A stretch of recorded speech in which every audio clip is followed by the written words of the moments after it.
ಜನರಿಗೆ ದಿಕ್ಕು ತಪ್ಪಿಸುವಂಥದ್ದು ಕೆಲಸ ಆಗುತ್ತೆ. ಇಲ್ಲದೇ ಇರೋವಂಥದ್ದು ಏನೇನು ಮಾಹಿತಿಗಳು ಸಮಾಜದಲ್ಲಿ ಹೇಗೆ ಒಂದು ಕಡೆ ಸೃಷ್ಟಿಯಾಗ್ತದೆ. ಅರ್ಧ ಸತ್ಯಗಳು ಮಂಡಿಸುವ ಮೂಲಕ ಈ ಸಂವಿಧಾನನೇ ಬದಲಾಯಿಸ್ತಾರೆ ಅಂತ ಒಂದು ನಿರೂಪಣೆನೇ ಬಂದ್ಬಿಟ್ಟಿತ್ತು ನಮ್ಮ ಏನು ಚುನಾವಣೆಯ ಒಂದು ಸಂದರ್ಭದಲ್ಲಿ. ಬಹುಶಃ ಅದು ಚಿತ್ರದುರ್ಗದಲ್ಲೂ ಇತ್ತು. ಆಯಿತು, ಫಲಿತಾಂಶನೂ ಬಂತು. ನಾವು ಆಯ್ಕೆಯಾದ ನಂತರ ನಾವು ಏನು ಸಂಸತ್ತಿನ ಮೊದಲನೇ ಒಂದು ಅನುಭವನೂ ಕೂಡ ಬಂದಿತ್ತು. ಮೊದಲನೇ ದಿನ ನಮ್ಮ ಏನು ಸ್ವೇರಿಂಗ್ ಇನ್ ಸೆರೆಮನಿ ಸಂದರ್ಭದಲ್ಲಿ ನಾವು ಕೂಡ ಒಂದು ರೀತಿಯದ್ದು ಒಂದು ಹೊಸ ಒಂದು ಅನುಭವ. ಅದು ನಮ್ಮ ಏನು ನಿರೀಕ್ಷೆ ಮಾಡಬೇಕು ಇಲ್ವೋ ಅದು ಗೊತ್ತಾಗಿಲ್ಲ ನಮಗೆ.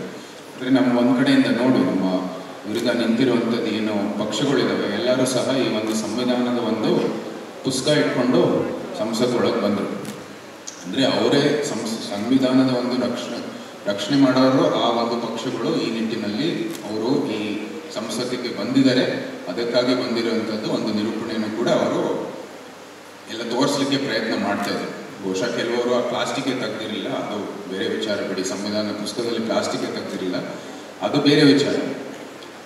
ಆದರೆ ಈ ಒಂದು ನಿರೂಪಣೆ ಎಲ್ಲ ನೋಡಿ ನಮಗೆ ಅನಿಸುತ್ತಿದ್ದು ಯಾಕೆ ಇಂಥ ಒಂದು ಅಪಪ್ರಚಾರ ಸೃಷ್ಟಿಯಾಗಿತ್ತು ಅಂತ.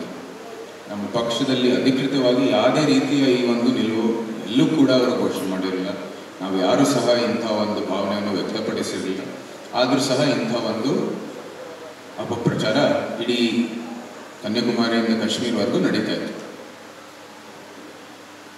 ಈ ನಿಟ್ಟಿನಲ್ಲಿ ಒಂದು ಅಧ್ಯಯನ ಮಾಡಿದ ನಂತರ ನಮ್ಗೆ ಗೊತ್ತಾಯಿತು ಯಾವ ರೀತಿ ಇದು ಒಂದು ಅಪಪ್ರಚಾರ ಮತ್ತು ಅರ್ಧ ಸತ್ಯ ಈ ಕಾಂಗ್ರೆಸ್ಸಿನ ಒಂದು ರೀತಿ ಅವರ ಯಂತ್ರನೇ ಇದೆ. ಅದನ್ನು ಮಂಡಿಸುವ ಮೂಲಕ ಅವರು ಒಂದು ನಮ್ಮ ಸ್ವಾತಂತ್ರ್ಯ ಬಂದಿದ ನಂತರ ಬಹುಶಃ ಸ್ವಾತಂತ್ರ್ಯ ಹಿಂದೆನೂ ಕೂಡ ಇದು ಮಾಡಿರುವಂಥದ್ದು ಕೆಲಸ ಭಾಳಷ್ಟು ಉಲ್ಲೇಖ ಮಾಡ್ಬೋದು ನಾವು. ಆದರೂ ಸಹ ಎಲ್ಲನೂ ಕೂಡ ಉಲ್ಲೇಖ ಮಾಡೋಕ್ಕೆ ಹೋಗಲ್ಲ. ಈ ಏನು ಪುಸ್ತಕ ಇದೆ ನಮ್ಮ ಸಂವಿಧಾನ ಬದಲಾಯಿಸಿದ ಯಾರು, ಅದರಲ್ಲಿ ದಾಖಲೆ ಸಹಿತ ಸಂಪೂರ್ಣವಾದ ಮಾಹಿತಿ ಇದೆ. ನಾವೇನು ಜಾಸ್ತಿ ಬಂದು ಇಲ್ಲಿ ನಿಮಗೆ ಏನು ಮಾಹಿತಿ ಕೊಡೋ ಅವಶ್ಯಕತೆ ಇಲ್ಲ. ಆದರೂ ಸಹ ಕೆಲವು ಮುಖ್ಯ ಅಂಶಗಳು ನಿಮ್ಮ ಮುಂದೆ ಮಂಡಿಸೋಕ್ಕೆ ನಾವು ಇಷ್ಟಪಡ್ತೀವಿ. ಸಂವಿಧಾನ ಎಲ್ಲರಿಗೂ ಗೊತ್ತಿರೋ ಹಾಗೆ ಅದ್ಭುತವಾದ ಒಂದು ಗ್ರಂಥ ಅಂತಲೇ ಹೇಳ್ಬೋದು. ನಿಜಕ್ಕೂ ಹೇಳಕ್ಕೆ ಹೋದರೆ ಅದು ನಾವೆಲ್ಲರೂ ಇರ್ತಾ ಇರೋದು ಒಂದು ರೀತಿ ಅಂಬೇಡ್ಕರ್ ಸ್ಮೃತಿ. ಅಂದರೆ ಅವ್ರ ಕಾಲದಲ್ಲಿ ಆ ಒಂದು ಗ್ರಂಥವನ್ನು ಅನುಸರಿಸ್ತಾ ಇದ್ದೀವಿ ಅಂದರೆ ಅದು ಅಂಬೇಡ್ಕರ್ ಸ್ಮೃತಿ ಅಂದರೆ ಇದು ನಮ್ಮ ಸಂವಿಧಾನ.